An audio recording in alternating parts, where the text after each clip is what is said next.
Zadnji mesec se je politični prostor Slovenije precej spremenil, zlasti zaradi nastopa teh novih list oziroma, jaz mi rečem, privatnih strank na teh volitvah in zanimivo, tudi javnomnenjsko imajo dokaj veliko podporo, ne.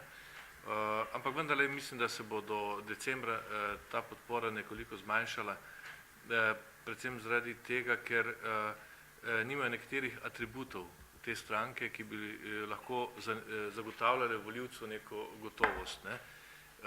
To so stranke, ki so relativno hitro naredile svojo kadrovsko strukturo, na hitro napisale program in kaj se lahko zgodi po 4. decembru. Več ali manj take ad hoc stranke, ki so se pojavljale v zahodnih demokracijah v zadnje stoletje, tudi z osebnimi imeni kot pri nas, ne, ansambli, so bile bolj ali manj na margini političnega življenja, niso vodile države, niso imele ključne vloge. Mi smo sicer krhka, mala, mlada demokracija, lahko se tudi pri nas to zgodi, da tudi taki meteor vžge in potem dobi vajeti v roke in vlada v državi, ne. Ampak je pa vendarle precejšno tveganje zaradi kadrovskih stvari, ker ne veš, kaj bo prišlo v parlament iz njihovih list, ljudje so neprepoznavni in tudi zaradi programa, ki je bil ad hoc napisan. Ta program, ki ga imate tukaj, je nastajal dolgo časa, mogoče 2-3 leta. Pisali so ga ljudje, ki so strokovnjaki po posameznih politikah. Nič ni izmišljeno, ni nobene nebeške vizije v njem, ne? Ampak tisto, kar je uresničljivo.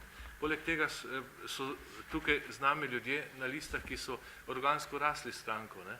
Ne vsi 20 let, ne? Ampak nekateri nekaj časa in vendarle nas povezuje nekaj, ne? Medtem ko so druge ekipe sestavljene zlasti pri teh dveh zasebnih strankah ad hoc, po telefonu, imaš čas, a bi podporil in tako naprej, ne? Torej ni neke organske združbe, niso družine kot pri ostalih trajnih strankah. Zapomnite si, definicija politične stranke in demokracije je, oziroma politične stranke, da so to trajne organizacije, ni ad hoc, zbrane za ene volitve in podobno, ali pa tik pred volitvami, ne.